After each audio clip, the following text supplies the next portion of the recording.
9।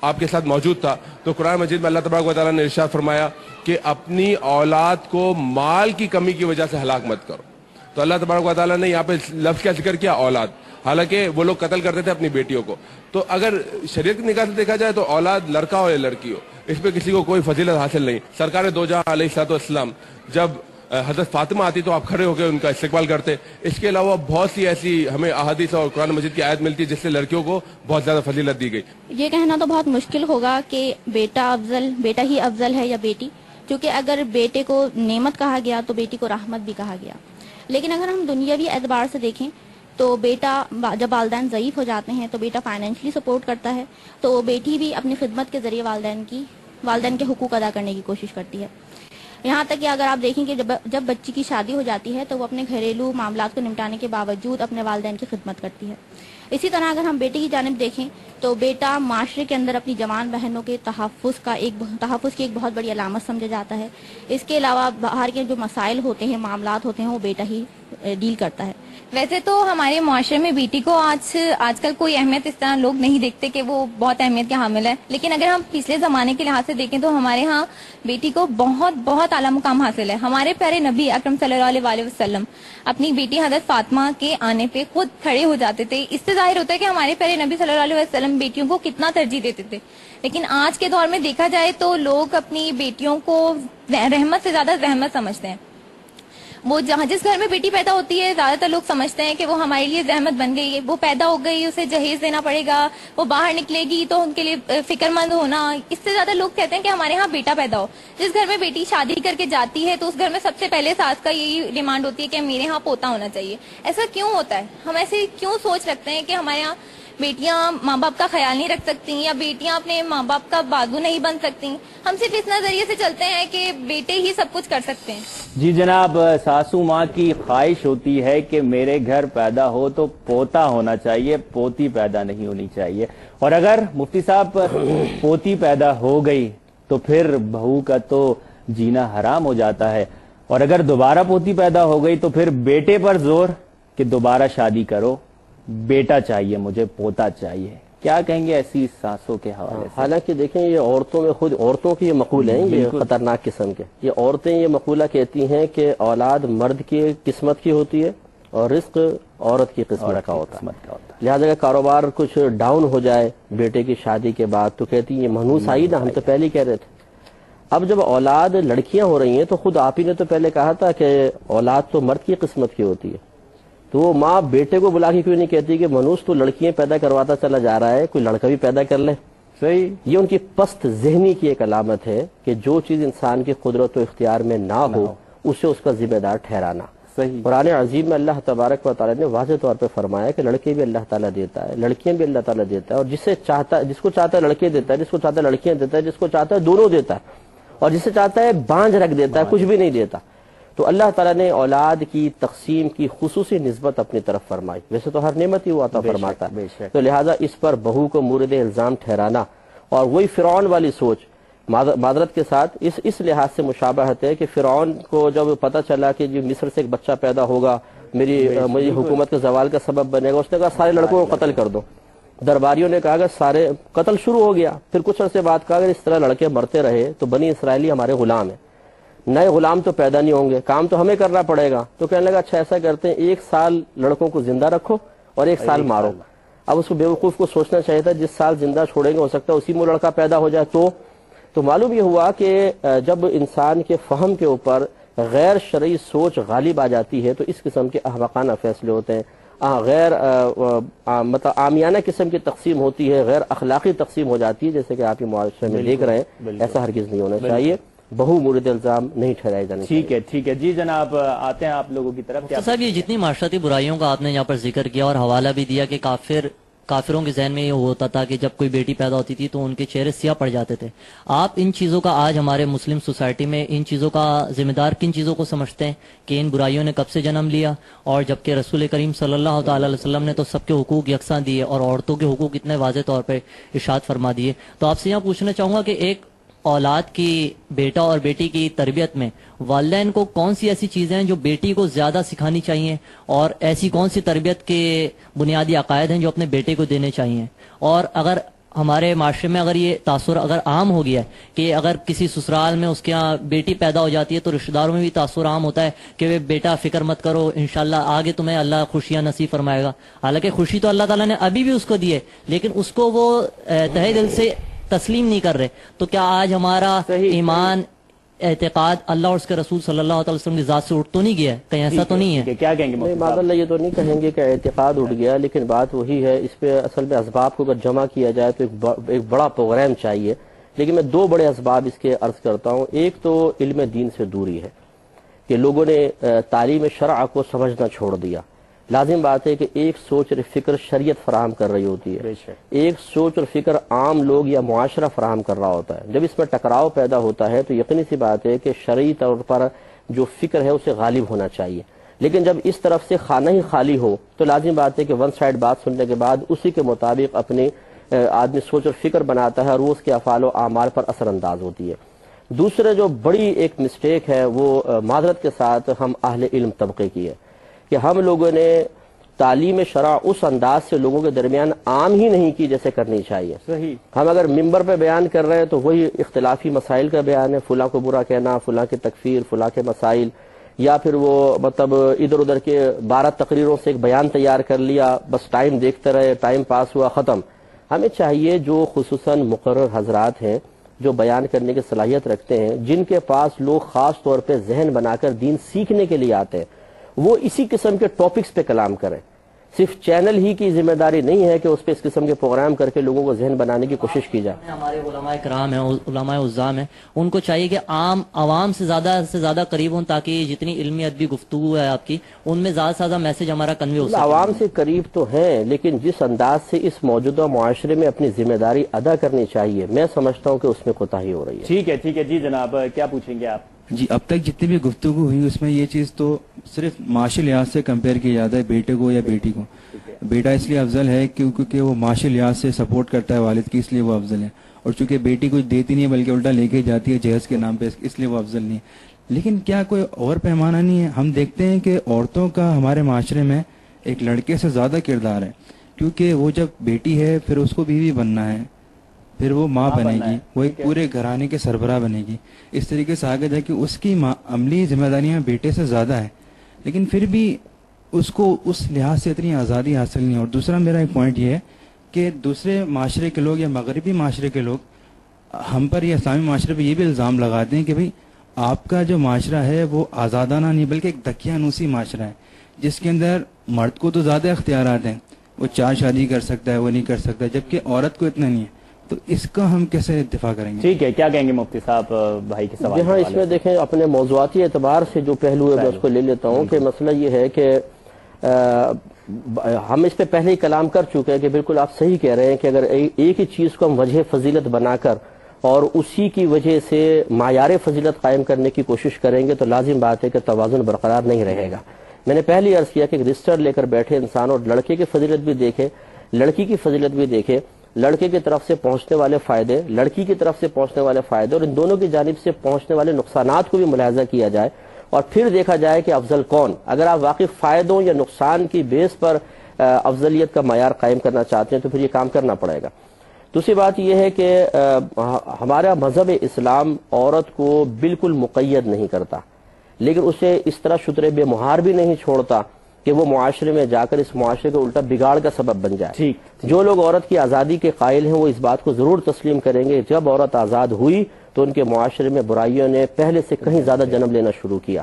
ہمارا معاشرہ عورت کا ادب، احترام، اس کی عزت کا پاس لحاظ کرنے کا درس دیتا ہے اور اس کے ساتھ جو آزادی ہے ٹھیک ہے، عورت نوکری بھی کر سکتی ہے شرعی ضرورت کی بنا پر، حتیٰ کہ عدت کے دوران بھی وہ باہر نکل سکتی ہے.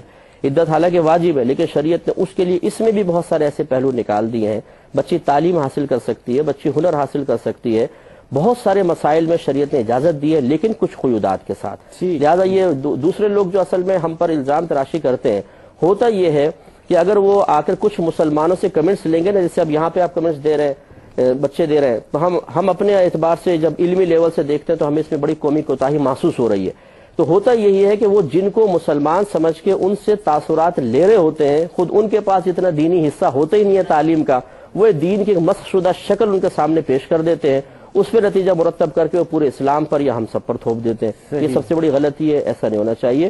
جو ماہر ہو فیلڈ کا, جو اسلام کی گہرائیوں کو جانتا ہو, اس سے آپ پوچھیں پھر دیکھیں. یعنی عام لوگوں سے بہت زیادہ قریب ہو جاتے ہیں اور ان کی بات پر یقین کر لیتے ہیں. دیکھیں, وہ پڑھا لکھا معاشرہ ایک غلط کام یہ کر رہا ہے کہ جو کمنٹس دینے کا یا رائے دینے کا اہل ہی نہیں ہے اس سے رائے لے رہے ہیں. یہ سب سے بڑی مسٹیک ہے.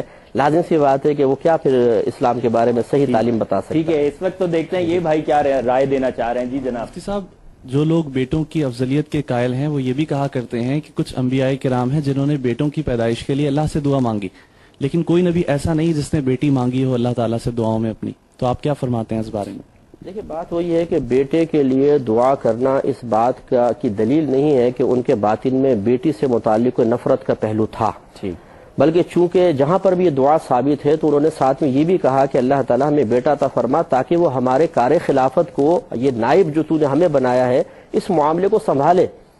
تو اس لیے ان کا بیٹے کو طلب کرنا ان مقاصد کے لیے تھا جو صرف بیٹا ہی پورا کر سکتا ہے, بیٹی پورا نہیں کر سکتی ہے. تو لہٰذا اس دعا کے اندر کوئی قباحت نہیں ہے. ہاں, کوئی ایسی مثال اگر قائم کی جاتی کہ ان نبی کے ہاں بیٹے کی طلب پر بیٹی پیدا ہو گئی ہو اور انہوں نے ناگواری کا اظہار کیا ہو تو پھر تو بات معقول لگتی بھی ہے. لیکن یہ ضرور ہے کہ دعا بیٹوں کے لیے کی گئی ہے, لیکن اس وجہ سے کہ ان نبیوں کو جو منصب تھا, کیونکہ انہوں نے دنیا سے پردہ فرمانا ہے, اور نبوت, کار نبوت جو ہے, چاہے نبی نہ ہو لیکن کار نبوت تو چلتا رہے گا, چاہے علماء کے ذریعے دوسرے لوگوں کے ذریعے چلے, اس کو چلانا تھا, اسے قائم رکھنا تھا اور اسے غلط ہاتھوں میں پہنچنے سے بچانا مقصود تھا. تو اس لیے بیٹوں کی خاص طور پہ دعا کی گئی. تو یہ معاذ اللہ بیٹی کو حقیر سمجھ کے نہیں کی گئی, بلکہ بیٹے کی وہ اس اہمیت کو پیش نظر رکھ کر کہ جس معاملے کو بیٹا ہی کر سکتا ہے بیٹی نہیں کر سکتا. اچھا مفتی صاحب, ایک بہت ہی اہم سوال آپ سے پوچھنا چاہوں گا. جن لوگوں کی اولادیں نہیں ہوتی تو وہ بیٹا یا بیٹی اڈاپٹ کرتے ہیں, تو اس کی شرعی حیثیت کیا ہے بیٹا یا بیٹی کو جو اڈاپٹ کیا جاتا ہے؟ مطلب تو جائز ہے, بشرطے کہ وہ ان کا صحیح طریقے سے حق ادا کر سکے اور ساتھ ہی شرعی مسائل بھی سیکھے. بعض اوقات بچی کو اڈاپٹ کر لیا جاتا ہے لیکن یہ نہیں سوچا جاتا کہ یہ جو باپ ہے اس کا حقیقی باپ نہیں ہے. جب بچی بالغہ ہو جائے گی تو اگرچہ انہوں نے ماں باپ بن کر پالا ہے لیکن باپ اس کے لیے نامحرم ہے. پردے کے مسائل بھی ہوں گے, سب کچھ دیگر تمام مسائل ہوں گے, وہ بعض اوقات نہیں ان چیزوں کو پیش نظر رکھتے اور بچوں کو لے لیتے ہیں. تو بچے کی کفالت کرنے میں شرعاً کوئی حرج نہیں ہے, بہت اچھی چیز ہے, لیکن شرعی قیودات کو یعنی کہ آپ کا مطلب یہ ہے کہ جو بیٹی کو اڈاپٹ کیا جاتا ہے باپ کے لیے وہ نامحرم ہو جاتی ہے. جی نامحرم. اچھا, لیکن پھر بیٹی پر اس کے کیا اثرات مرتب ہوتے ہیں کہ بیٹی سوچتی ہے کہ یہ تو میرا باپ ہے, بیٹی کو پتہ ہی نہیں ہے کہ یہ اس کا اصلی باپ نہیں ہے. بعض اوقات یہ بھی ہوتا ہے. لیکن شریعت نے اس چیز پر بھی ہمیں لازم کر دیا ہے کہ کسی کے نسب کو تبدیل نہ کیا جائے. صحیح. لازم ہے کہ اس بیٹی کو جیسی وہ ذی شعور ہو اس کے ذہن میں بات ڈال دی جائے کہ یہ آپ تمہارے حقیقی والدین نہیں ہیں. ٹھیک ہے. اس کا ایک پازیٹیو اثر یہ بھی ہوگا کہ جب بچی بڑی ہو جانے کے بعد بڑی بالغہ ہوگی تو اس کو کوئی ایسی مطلب ناخوشگوار یا کوئی اور دل دکھا دینے والی کسی حیرت کا سامنا نہیں کرنا پڑے گا. اس کے برعکس بعض اوقات ماں باپ چھپا لیتے ہیں, نہیں بتاتے کہ اس کے حقیقی ماں باپ ہے یا نہیں. بعد میں بچی کو پتہ چلتا ہے تو یہ سمجھتی ہے کہ ساری زندگی مجھے دھوکہ دیتے رہے, اور اس کے دل میں پھر وہ ادب اور احترام باقی نہیں رہتا جو ایک ماں باپ کا یا ایک کفالت کرنے والے کا رہنا چاہیے. اس لیے بتا دینا چاہیے, اس میں کوئی حرج نہیں. ٹھیک ہے, ٹھیک ہے, ٹھیک ہے. جی جناب, کیا پوچھیں گے؟ ہم نے یہاں پر دونوں قسم کے ویوز سنے. ایک نے کہا کہ لڑکا افضل ہے, ایک نے کہا کہ لڑکی افضل ہے. میں بڑے ادب و احترام کے ساتھ ان سے اختلاف کرتے ہوئے کہوں گا کہ پہلی بات تو یہ کہ افضلیت کا معیار کیا ہے. ایک تو وہ معیار ہے کہ ہم نے اپنے ذاتی نفع نقصان سے اس کو بیان کیا, اور ایک وہ ہے کہ اللہ نے وہ معیار بیان کیا ہے. ٹھیک ہے. اور میں سمجھتا ہوں کہ افضلیت کی دو جہتیں ہو سکتی ہیں, ایک لڑکے اور لڑکی کی پیدائش کے اعتبار سے, اور دوسرے ان کے مستقبل کے اعتبار سے جب وہ پریکٹیکل لائف میں آتے ہیں. جب ہم لڑکے اور لڑکی کی پیدائش کے اعتبار سے ان کی افضلیت کو دیکھتے ہیں تو شریعت نے صراحتاً اس کو بیان نہیں کیا, بلکہ جنہوں نے لڑکوں کو افضلیت دی قرآن نے ان کا صراحتاً رد کیا کہ جب ہم انہیں لڑکیوں کی خوشخبری دیتے ہیں تو ان کے چہرے سیاہ پڑتے ہیں. لہٰذا یہاں سے یہ بات تو ثابت ہوئی کہ پیدائش کے اعتبار سے قرآن نے کسی کو افضل نہیں قرار دیا. اب رہی بات کہ جب وہ سن بلوغ کو پہنچتے ہیں, پریکٹیکل لائف میں آتے ہیں, اب کس کو افضلیت حاصل ہے, تو قرآن نے اس کو بیان کیا کہ اللہ کے نزدیک تم میں سے زیادہ افضل وہ ہے جو زیادہ متقی اور پرہیزگار ہے. لہذا اب یہاں پر افضلیت کا معیار بھی قرآن نے متعین کیا کہ یہ افضلیت کا معیار یہ تقوی ہے. اب تم میں سے افضل وہ ہوگا جو قرآن کے اس بنائے ہوئے معیار پر پورا اترے. اب میں اس ضمن میں مصعب سے ایک سوال ہی کرنا چاہوں گا کہ ہماری سوسائٹی میں ایک مائنڈ سیٹ بن گیا ہے کہ لڑکا پیدا ہوگا, وہ ہمارے دوستوں نے بھی سوال کیا, میں اسی کو ایڈ کروں گا کہ وہ روزگار کے حساب سے اس کو بہت اہمیت دیتے ہیں کہ یہ کما کر دے گا، جبکہ لڑکی کے لیے جہیز بنا کر دیں گے، اس کے جائے گا آئے گا کچھ نہیں. تو میں چاہوں گا مصعب اس پر تھوڑا سا کامنٹس کریں. ٹھیک ہے. دیکھیں مسئلہ یہ ہے کہ آنے کی جہتوں کا تعین بھی ہمارا غلط ہے. بات وہی ہے جس میں سے شاید آپ نے ارشاد فرمایا، مجھے بڑی معقول بات لگی کہ رزق کی تقسیم کا نظام تو اللہ تعالیٰ کے دست قدرت میں ہے. اور بخاری شریف کی روایت ہے کہ اللہ تبارک و تعالیٰ نے مخلوق کی پیدائش سے 50,000 سال پہلے لوگوں کی تقدیر لکھ دی تھی. تقدیر کا مطلب اللہ کا فیصلہ کہ کس کو کیا ملے گا اور کتنا ملے گا. لہٰذا اگر بیٹا لے کر آ رہا ہے تو حقیقتاً بیٹا تو ایک وسیلہ اور ذریعہ بن رہا ہے، حقیقتاً تو اللہ تعالیٰ لے رہا ہے. اب میں نے وہی کہا کہ ملنے کی جہت مختلف ہے. بیٹا بظاہر ایک ظاہری وسیلہ سبب بن رہا ہے، لیکن یہ بھی دیکھیے کہ اللہ تعالیٰ اس بچی کی برکت سے کتنی چیزیں دے رہا ہوگا. لازم بات ہے کہ بچی کا جہیز کہتے ہیں جی بھائی تیار کر رہا ہے، باپ تیار کر رہا ہے، لیکن ان کو یہ ملک اور کس کی وجہ سے رہا ہے؟ بچی کی وجہ سے. یہ ایک امانت تھی جو بھائی کو اور باپ کو ملی اور اس کے ذریعے بچی تک پہنچ گئی جو اس کی حقیقی مستحق تھی. تو حقیقتاً یہ تو صرف وسیلہ اور ذریعہ بنے. انہوں نے اس کے بچے کے لیے جمع نہیں کیا، بچی کے لیے اللہ تعالیٰ نے ان کے ذریعے وہاں تک پہنچایا. اگر ماں باپ نہ ہو، بھائی نہ ہو، کیا ان بچیوں کی شادی نہیں ہوتی؟ اللہ تعالیٰ دوسرے وسیلے بنا دیتا ہے، دوسرے اسباب مقرر کر دیتا ہے. لہٰذا ان امور کی بنا پر کسی کی فضیلت کا تعین کرنا اس انداز سے کہ دوسرے کے لیے ڈیگریڈ ہونے کا کوئی پہلو نکلتا ہو، اس کی بے عزتی یا ذلت کا پہلو نکلتا ہو، یہ قطعاً بالکل غلط ہے. ایسا نہیں ہونا چاہیے. صحیح بالکل. مفتی صاحب بہت کچھ پوچھنا چاہ رہے تھے لیکن وقت ہمیں اجازت نہیں دے رہا. بہت ہی آج معلوماتی پروگرام آج ہم نے پیش کیا، بہت انفارمیٹو پروگرام تھا. کیا پیغام دیں گے خاص طور پر مفتی صاحب ان والدین کو کہ جو بیٹا اور بیٹی میں فرق کرتے ہیں حد سے زیادہ؟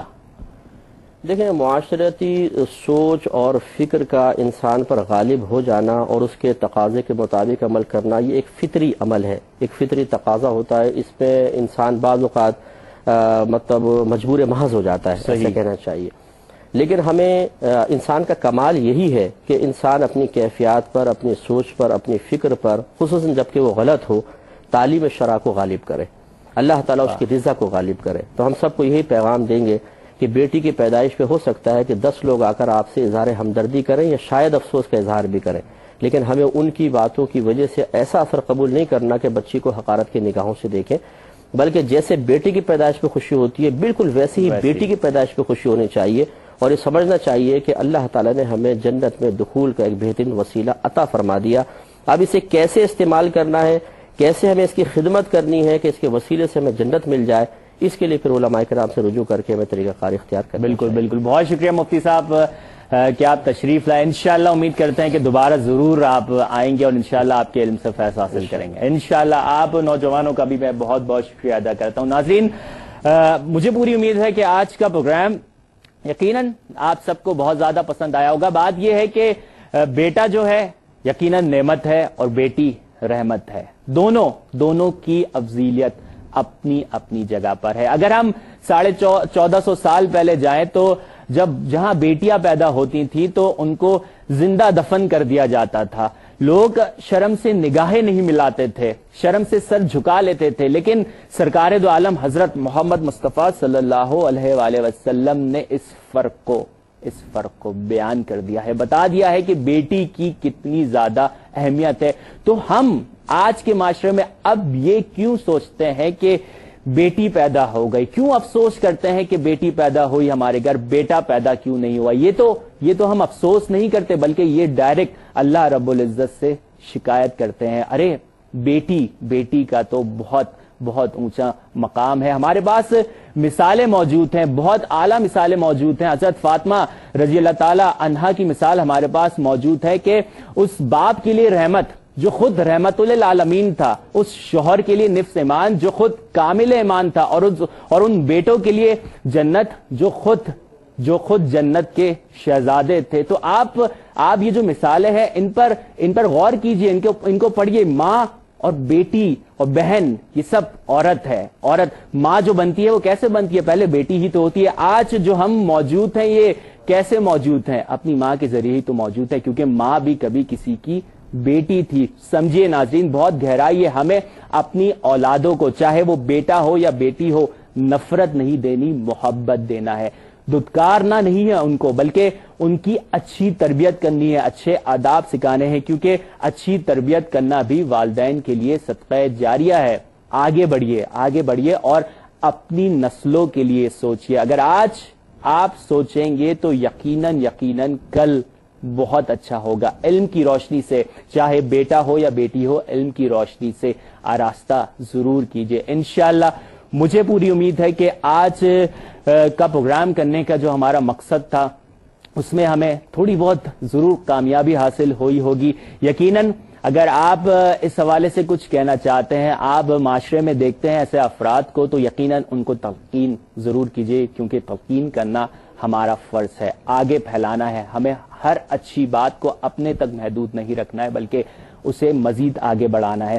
خاص طور پر بیٹا بیٹی کے فرق کے حوالے سے بات کو سمجھیے، ان کے بارے میں سوچئے کہ جن کی اولادیں نہیں ہوتی، کتنی دعائیں کرتے ہیں، کتنی منتیں مانگتے ہیں، کتنا روتے ہیں اللہ رب العزت کے آگے کہ مجھے بیٹی یا بیٹا مل جائے۔ وہ یہ نہیں سوچتے کہ بیٹا چاہیے یا بیٹی چاہیے، وہ یہ سوچتے ہیں کہ اللہ رب العزت ہمیں اولاد کی نعمت سے سرفراز کر دے۔ سوچئے ناظرین، اللہ رب العزت نے تو آپ کو وہ نعمت دے دی ہے، تو کیوں نہ اللہ رب العزت کے بتائے ہوئے راستے پر عمل کرتے ہوئے بیٹا اور بیٹی دونوں کو فوقیت دی جائے۔ انشاءاللہ میں امید کرتا ہوں کہ بہت سے لوگوں کی تھنکنگ آج ضرور چینج ہوئی ہوگی۔ اگر آپ کچھ اس حوالے سے کہنا چاہتے ہیں یا سوال بھی کرنا چاہتے ہیں یا کچھ شیئر کرنا چاہتے ہیں تو لکھ کر بھیج دیجئے۔ انچارج پروگرام ڈائریکٹر فکر نو D120 سائٹ کراچی پر، فیس بک پر بھی آپ اس حوالے سے ضرور میسج دیجئے گا۔ انشاءاللہ اگلے ہفتے سید محمد دانش جلالی آپ کی خدمت میں دوبارہ حاضر ہوگا۔ مجھے اور عالم اسلام کے ایک مسلمان کو اپنی دعاؤں میں ضرور یاد رکھیے گا۔ اجازت دیجئے، اللہ حافظ۔